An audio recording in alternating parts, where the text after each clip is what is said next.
Ukrainians are calling it a terror campaign. As the bombardment of Kharkiv, the country's second city, continues. This was a university building close to the police headquarters. Elsewhere, rockets rained on residential areas too. Missiles. 6 missiles flew over me. I didn't see the rest. Here's the shell crater. You can see it for yourself. Official figures from Ukraine suggest 11 people were killed here. Such is the fear and the shock that the bodies of victims haven't yet been removed from the streets.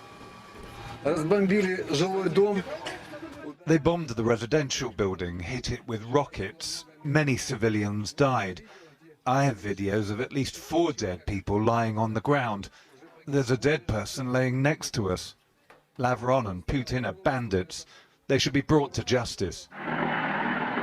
Russia says it does not target civilians. Its defense ministry has shared this footage from an attack helicopter swooping over Ukraine, accompanying military convoys on the ground. The exact date and location hasn't yet been independently verified.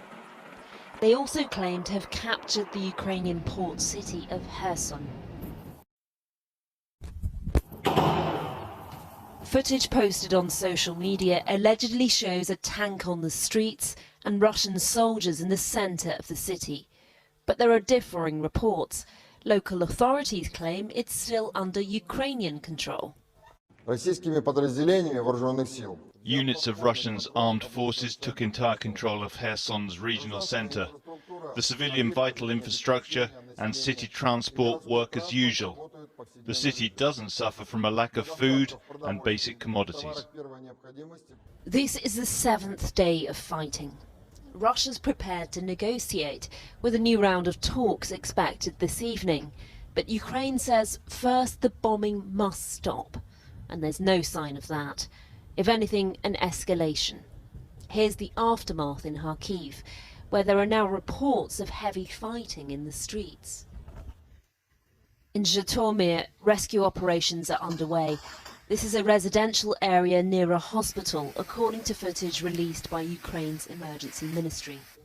The country's president has accused the Russian state of war crimes, saying nobody will forgive and nobody will forget.